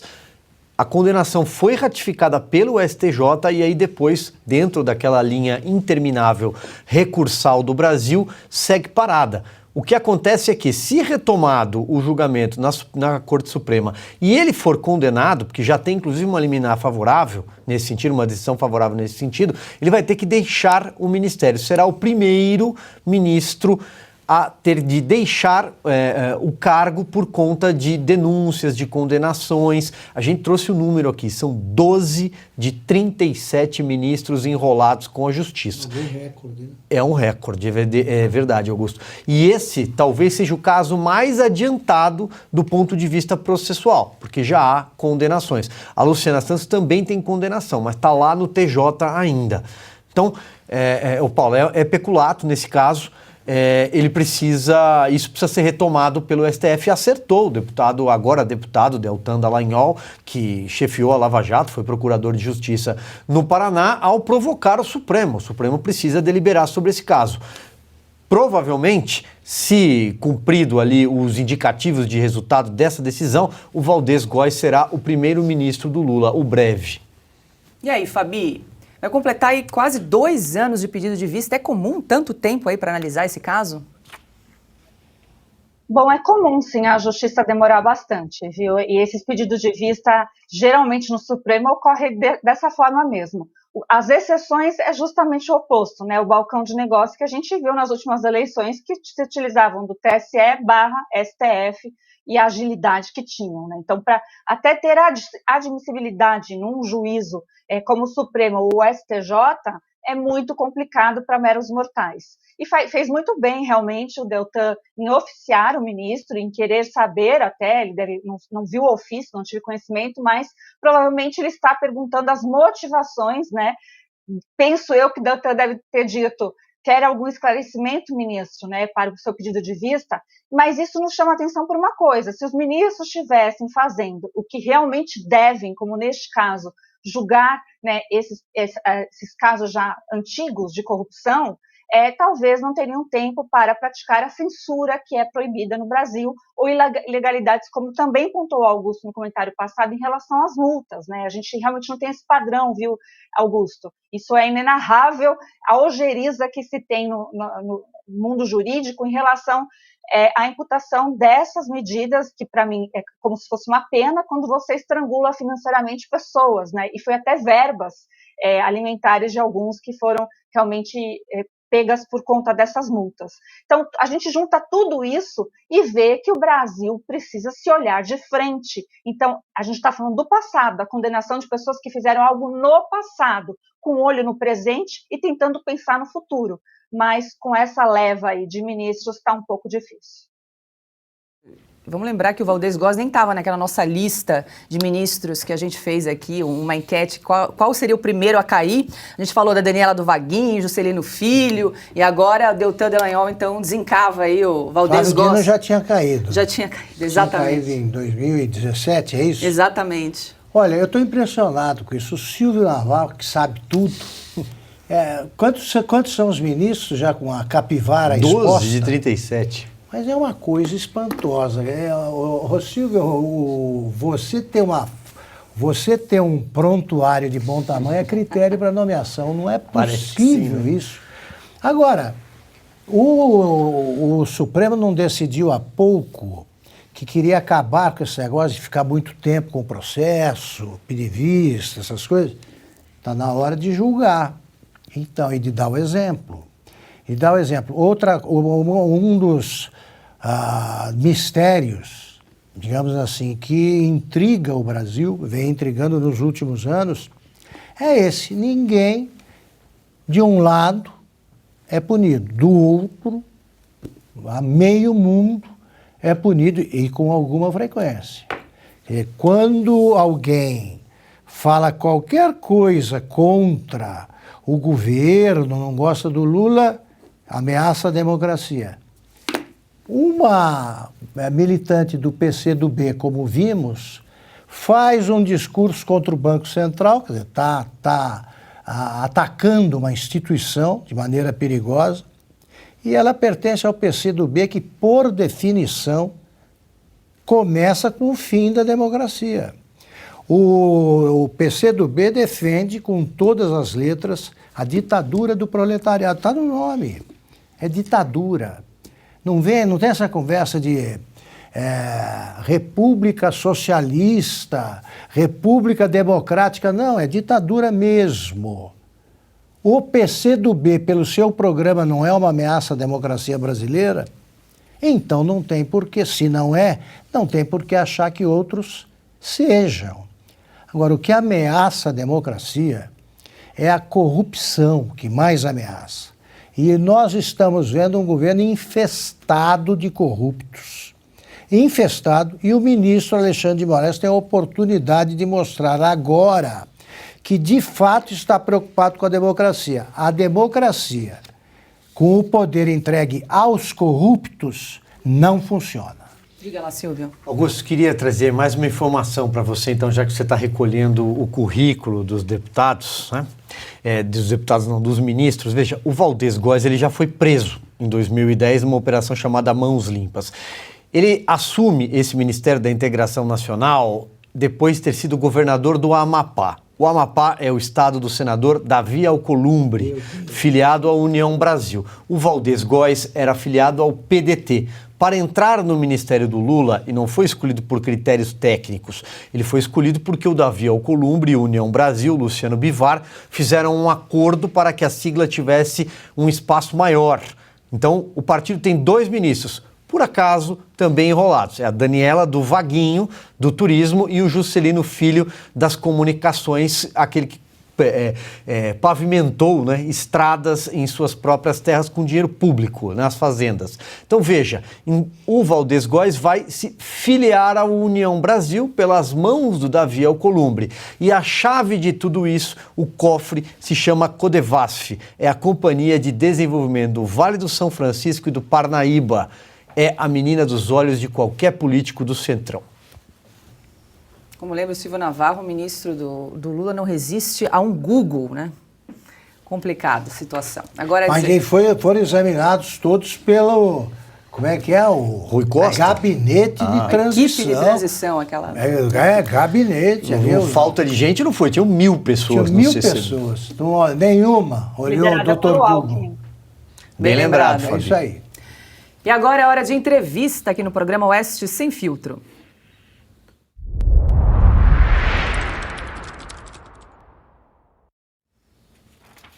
E nós vamos conversar com o deputado federal do Podemos, do Paraná, Deltan Dallagnol. Boa noite, deputado. O senhor está me ouvindo bem? Estou ouvindo bem, sim. Positivo. Boa noite. Seja muito bem-vindo aqui ao programa Oeste Sem Filtro, mais uma vez. E quero retomar o assunto que nós estávamos aqui discutindo. Esse ofício que o senhor enviou ao ministro Alexandre de Moraes para pedir a retomada do julgamento de Valdez Góes. Eu quero saber o que consta nesse ofício, o que o senhor pediu e, juridicamente, que providências aí o ministro Alexandre de Moraes pode tomar a partir do seu pedido. Legal, bacana, super bacana. Bom, a gente tem que entender o que aconteceu nesse caso Valdez Góes. Esse caso Valdez Góes é um caso em que ele foi julgado na primeira instância do judiciário, ele foi absolvido originalmente, o Ministério Público recorreu e comiu uma função de governador, esse caso foi remetido, o recurso foi remetido para ser analisado pelo Superior Tribunal de Justiça.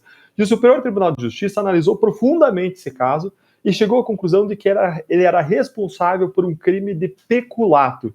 Peculato é um crime de desvio de recursos públicos ou recursos privados, mas aqui um servidor público, nesse caso o governador, tinha acesso. E ele foi condenado a uma pena criminal e, além disso, a restituir mais de 6 milhões de reais. O que eram os fatos? O que ele fez concretamente? Todo servidor público que quer fazer um empréstimo tem acesso a taxas mais baratas quando ele faz um empréstimo consignado. É um empréstimo que tem desconto em folha de pagamento.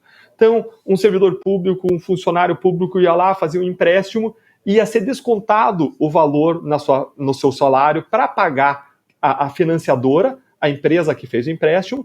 Quem faz esse desconto é o governo do Estado. E o que o governo do Estado fez? Ele descontou efetivamente os valores, mas ele não passou para os credores, ele se apropriou desses valores e fez aplicação em outros lugares. Só que isso gera um prejuízo, não só para o servidor público, que vários servidores públicos já tiveram seu nome inscrito no Serviço de Proteção ao Crédito, mas gera um prejuízo para o Estado, porque o Estado não pode fazer isso, é um recurso privado, ele não poderia se apropriar apenas porque ele tem acesso a esse recurso. E como consequência, o Estado precisou pagar em juros, em multas, em correção, em honorários, mais de 6 milhões de reais, gerando uma consequência muito significativa. Então, ele foi condenado no Superior Tribunal de Justiça criminalmente pelo crime de peculato, que é um crime contra a administração pública, que entra dentro do conceito mais geral, do conceito de corrupção pública, e ele conseguiu, apresentou habeas corpus para o Supremo Tribunal Federal, e ele conseguiu uma liminar do ministro Dias Toffoli, suspendendo esse caso, suspendendo essa condenação, assumiu como ministro de Estado, foi o caso a julgamento, o ministro que levou o caso a julgamento, o ministro Barroso, opinou pela condenação, pela manutenção da condenação, pela cassação do habeas corpus, mas o ministro Alexandre de Moraes pediu vista desse caso. E saiu um novo regulamento do Supremo Tribunal Federal, ele mudou seu regimento para estabelecer que pedidos de vista têm que ser devolvidos em 90 dias após a sua realização. E, diante disso, diante da importância da gente prezar pela integridade no serviço público, especialmente nas esferas de governo, da relevância, da gente estimular a ética pública, que pessoas atuem com integridade nas suas funções, diante do histórico do Valdez Góes, não só anterior, que foi mencionado aqui por vocês antes, mas diante do histórico agora recente, de condenação pelo crime de peculato, ocasionando um prejuízo de mais de 6 milhões de reais, fora a inscrição dos servidores públicos inocentes totalmente na história no Serviço de Proteção ao Crédito. Nós pedimos ao ministro Alexandre de Moraes que ele retome o julgamento desse caso, que ele devolva esse caso a julgamento, para que esse caso possa ser julgado e, confirmando-se a condenação feita no STJ, se afastado. Se o presidente Lula, que prometeu afastar quem tivesse envolvido em ilegalidades, não afastar, como já não tem afastado, nós vamos adotar as medidas judiciais cabíveis para que esse afastamento aconteça. Quem pergunta agora é Silvio Navarro. Boa noite, deputado. Prazer conversar com o senhor mais uma vez. Deputado, também tem uma outra ministra, a ministra do Turismo, Daniela Carneiro, que enfrenta denúncias e, recentemente, a de uso de dinheiro do fundo eleitoral para gráficas fantasmas, segundo reportagem publicada na semana passada. E o senhor apresentou uma notícia crime ao Ministério Público. Foi isso? Queria que o senhor trouxesse as informações sobre o caso da Daniela, que é também conhecida como Daniela do Vaguinho. Olha, esse é um outro caso, infelizmente a gente não pode nem dizer que as suspeitas de corrupção se restringem a esses casos, porque mais de metade dos ministros escolhidos por Lula foram investigados. O que é isso para ele, né? Quando ele mesmo foi condenado por corrupção, foi para a cadeia, parece que perdeu a vergonha, perdeu qualquer senso de pudor, de ter um cuidado com a administração pública. Porque se você coloca um grande número de investigados, ainda que sejam investigados, ainda que não sejam condenados, você aumenta a probabilidade, isso todo mundo entende, você aumenta a probabilidade de que aconteça um desvio, uma quebra de ética, de decoro. Então é um cuidado básico. Pense em qualquer empresa, qualquer família, você não contrata pessoas que tenham sobre si investigações criminais por desvio para cuidar do caixa da sua empresa, você não contrata alguém em tratos para cuidar do seu filho. Do mesmo modo, a gente não chama alguém investigado por corrupção para cuidar da coisa pública. Então, como você bem colocou, esse caso não se restringe ao ministro da Integração e Desenvolvimento Regional, e um detalhe que eu esqueci de mencionar, o pedido de vista foi feito num julgamento de 20 de abril de 2021, vai fazer um aniversário de 2 anos. E a gente fez essa demanda ao ministro Alexandre de Moraes, porque agora, na nova regulamentação, o prazo para devolução dos casos de vista é um prazo de 90 dias. Então é muito importante que esse caso vá a julgamento para se ter uma segurança sobre essa condenação que foi efetivada, para que a gente possa afastar alguém investigado desse cargo. Indo agora para Daniela do Vaguinho, a ministra do Turismo. A imprensa, fazendo um trabalho investigativo que é muito relevante, o papel da imprensa é essencial, levantou informações de que a ministra do Turismo, na sua campanha eleitoral, tinha pago duas gráficas, mais de R$1 milhão pagos para essas duas gráficas. Detalhes muito importantes. De onde que era esse dinheiro? Era dinheiro dela, de doadores? Não. Dinheiro público, dinheiro de todos nós. E ela transferiu para essas gráficas. E qual é o problema? O problema é que uma dessas gráficas estava sediada num frigorífico e a outra dessas gráficas estava sediada num coworking. E a imprensa procurou tanto a ministra do Turismo como procurou os responsáveis pelas gráficas, e olha o que a imprensa descobriu, que o responsável pela gráfica, o sócio proprietário, era assessor do prefeito. Ele tinha um cargo de assessoria dentro da prefeitura do marido, em que é prefeito, o orçamento da Daniela.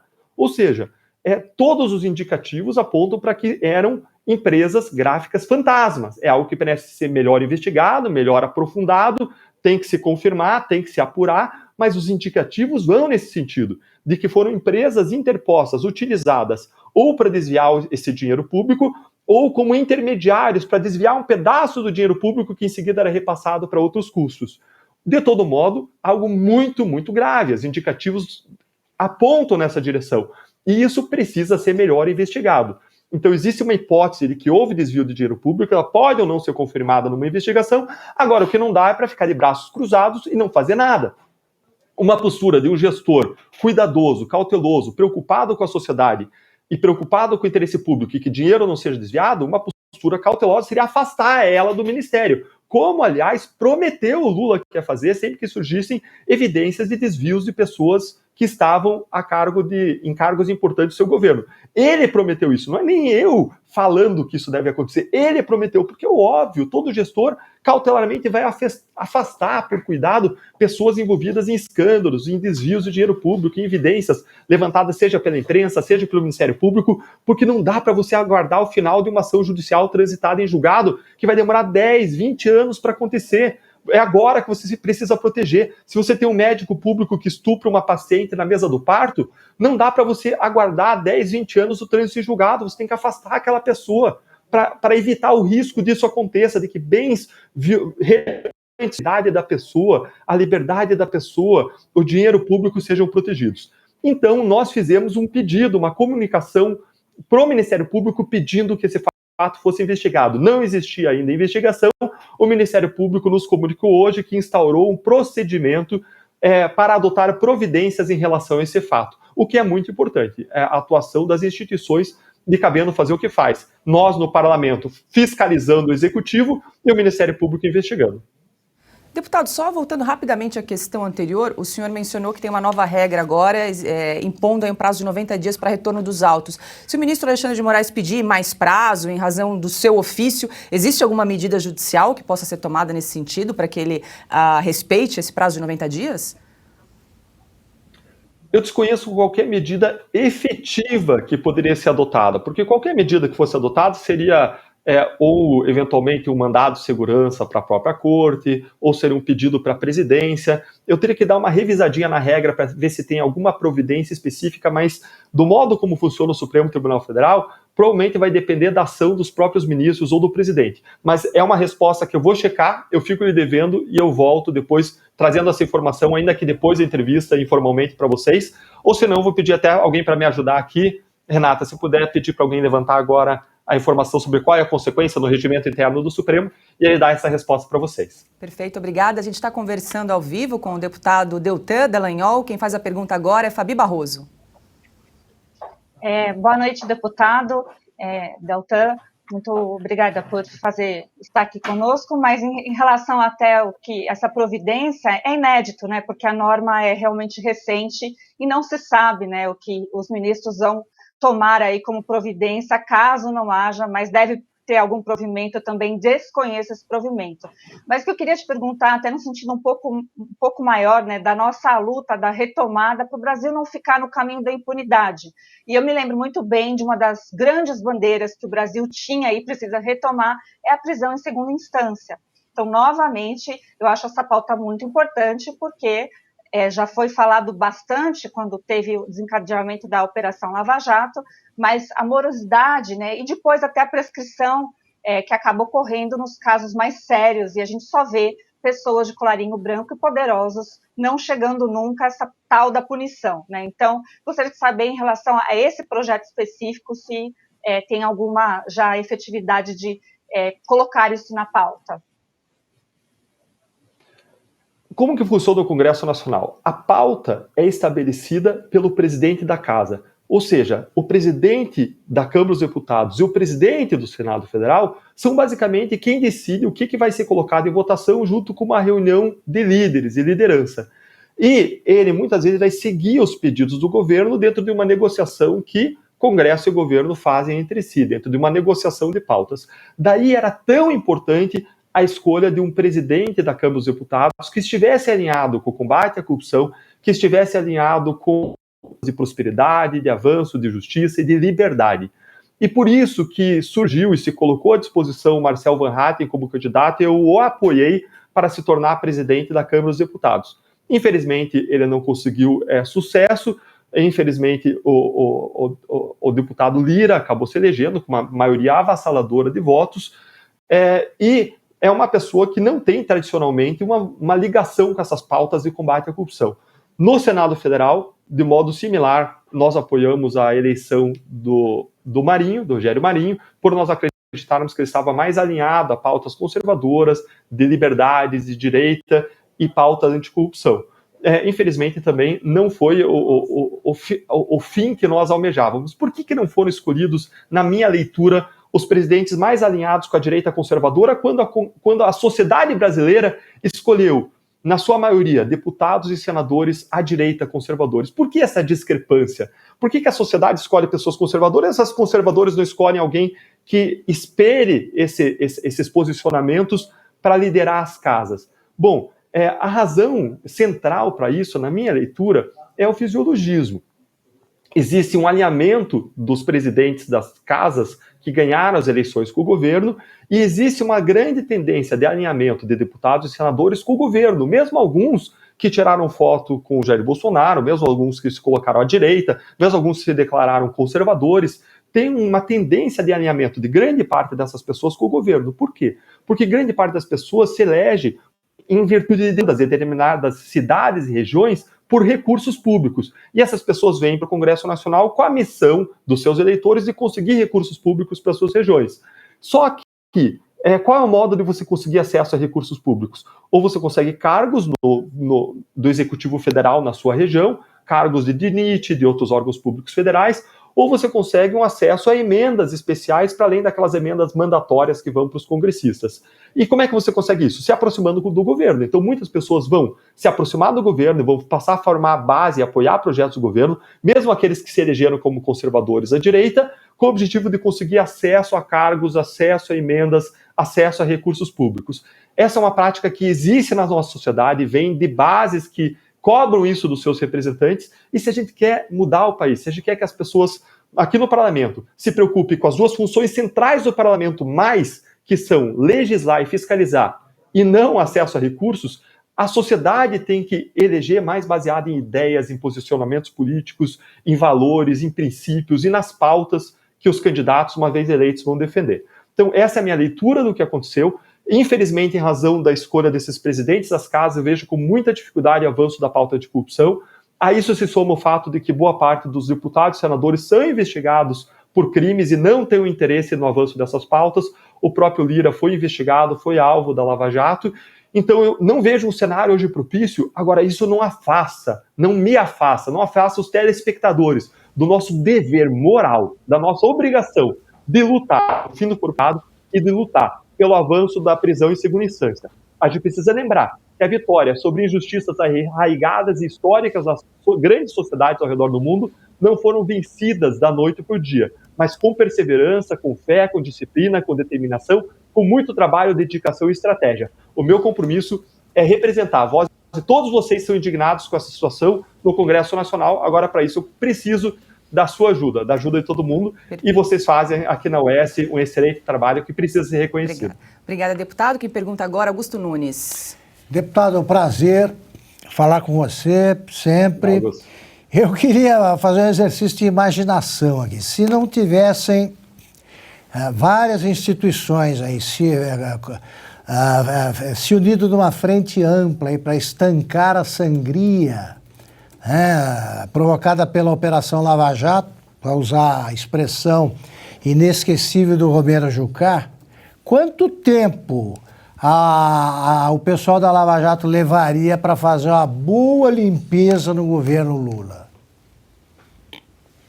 Rapaz, olha, estava em andamento, né? Se não tivessem acabado com a Lava Jato, muito mais teria vindo à tona, muito mais teria sido investigado, processado, muito mais gente teria sido punido, não só em Curitiba, no Rio de Janeiro, em São Paulo, em que a investigação não avançou, embora houvesse evidências para avançar, mas também, Augusto, no Supremo Tribunal Federal. Infelizmente, não foi o que aconteceu. Um professor de Harvard, quando veio ao Brasil, o Matthew Stephenson, ele quer combater a corrupção sistêmica.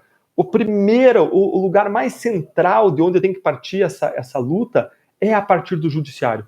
Porque se o judiciário não for eficiente, não tiver uma atuação firme, de nada adianta o trabalho dos promotores lá na primeira instância, dos procuradores, dos juízes de primeira instância, se os tribunais superiores não referendarem.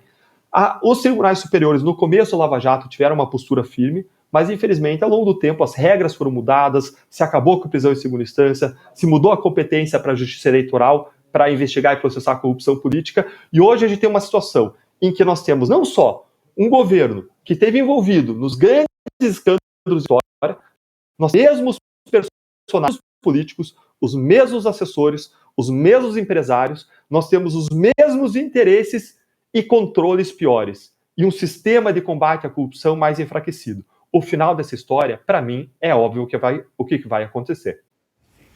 E nós conversamos ao vivo com o deputado Deltan Dallagnol. Muito obrigada mais uma vez pela sua participação aqui no programa Oeste Sem Filtro. Muito obrigada, até uma próxima. Legal, Paula, obrigado, Silvio, Augusto, Fabiana, eu que agradeço, estou sempre à disposição. Queria deixar um convite para que quem não me segue e que quer contribuir para essa mudança do país, quer estar informado sobre esses assuntos, me siga lá no Instagram, no @Deltan Dallagnol. Eu quero ainda levar a informação para vocês que eu estou devendo, para depois vocês trazerem, eu vou trazer aqui em off, mandar para vocês por mensagem, para vocês trazerem informação sobre o que acontece se ele não devolver o pedido de vista. E deixo o meu grande abraço, meu reconhecimento ao brilhante trabalho que todos vocês fazem, Silvio, Paula, Fabiana. Grande abraço. Obrigada, boa noite. Agora, às 19h28, uma informação que acaba de chegar aqui para a gente. O ministro do Supremo Tribunal Federal, Alexandre de Moraes, abriu vista hoje para que a Procuradoria-Geral da República se manifeste sobre o pedido de liberdade do ex-ministro e ex-secretário de Segurança Pública do Distrito Federal, Anderson Torres. Informação que chegou agora para a gente. E eu vou chamar o resultado da nossa enquete da noite, antes de pedir para a produção exibir na tela o resultado. Eu confesso que eu fiquei surpresa com o resultado da nossa enquete. Tivemos quase um empate técnico. Alguém tem aí algum palpite de quem ganhou? Qual foi o pior momento? Qual foi a pérola de Lula no primeiro mês de governo? Eu acho que dava para votar 4 vezes, repito. Exatamente. Ninguém quer dar um chute, porque eu me surpreendi realmente. Eu diria que é a quarta opção. Qual é a quarta? Floriano Peixoto, quem proclamou a República? Eu acho que é o BNDES, não é? É o BNDES, a quarta opção? Olha, vou pedir para a produção, então, para a gente exibir o resultado na tela da nossa enquete do dia. Vamos lá? Qual foi o pior palavrório do besteirol produzido por Lula no primeiro mês de governo? Aí, Fabi acertou, BNDES com 36,6%. O BNDES tende a ajudar os países amigos. E aí, veja bem, então, empate técnico ali entre 18,8%. Sou o primeiro presidente que não tem onde morar. 18,3% foi Floriano Peixoto quem proclamou a República. E com 26,3% a autonomia do Banco Central é uma bobagem. Foi bem dividido aí, né? Nosso pessoal que nos acompanha, não sabia, esse pessoal é bem informado. Resta saber se quem soprou o nome do Floriano Peixoto foi algum dos ministros do Lula para ele. Eu vou pedir o Haddad. O Haddad fez essa sugestão. Eu vou pedir aqui para nossa produção exibir o vídeo do Lula falando a respeito do BNDES. Temos? De vez em quando, no Brasil, a veces en Brasil se nos critica por pura ignorância. Pessoas que acham que não pode haver financiamento de engenharia para outros países. Personas que creen que no puede haber financiación de ingeniería para otros países. E eu acho não só que pode, No solo creo que sí se puede, como é necessário o Brasil como que es necesario que Brasil ajudar todos os seus parceiros. ayude a todos sus socios. E é isso que nós vamos fazer, Es lo que vamos a hacer dentro das possibilidades dentro de las posibilidades econômicas do nosso país. económicas de nuestro país. Tá tudo bem. O Brasil está em condições de ter um grande desenvolvimento com o nosso presidente, o maior da história, como também para promover o desenvolvimento de todo o continente, o subcontinente, por enquanto. E termina aqui mais uma edição do Oeste Sem Filtro. Muito obrigada pela sua companhia. Obrigada a você que também participou da nossa enquete. Quero deixar um beijo para a Ana. Amanhã ela está de volta aqui conosco. E já começo me despedindo da nossa convidada de hoje, Fabi Barroso. Obrigada a você que acertou a nossa enquete. O pessoal está preocupado aí com as torneiras abertas do BNDES, né? Eu acho que a fundamentação é exatamente essa, né? O pessoal fica preocupado com as consequências, e essa é uma que dá mais consequência em relação a essa ajuda aí do BNDES. Quero deixar um beijo também à Ana, senti falta dela, e muito obrigada pelo convite. Beijo, Augusto Nunes, beijo, Paula, beijo, Silvio, e a todos da nossa audiência. Obrigada. Silvio Navarro, mais um programa. Muito boa noite. Boa noite, Paula Leal, nossa âncora querida Fabi Barroso, que estará junto comigo na quinta-feira com a Cris Gremel e com o Flávio Morgenstern no Estúdio Oeste. Toda quinta-feira, sempre às 20h30. Meu mestre Augusto Nunes, deixa um beijo para Ana Paula Henkel e um grande abraço a você pela sua audiência. Obrigado pela companhia. Até amanhã. Augusto Nunes, obrigada sempre pela parceria aqui nesse Beijo, estúdio. Paula, nossa chefe, meu irmão, Silvio Navarro, Fabi, querida, volte sempre. Ana, até amanhã. E boa noite a você que nos acompanhou até aqui. Muito obrigado. Quero fazer um reforço. O artigo do Augusto essa semana, do Raio X, a biografia não autorizada do Grupo Prerrogativas, está imperdível. Então convido a você para se inscrever no nosso canal, no Rumble, deixar o seu comentário, o seu like. E lembrando que logo mais, às 8h30 da noite, acompanhe aqui no canal As Liberais. A convidada de hoje é a empresária Marília Lima. Uma entrevista muito interessante que eu fiz com a nossa diretora aqui de redação, Branca Nunes. Então, uma boa noite e até amanhã.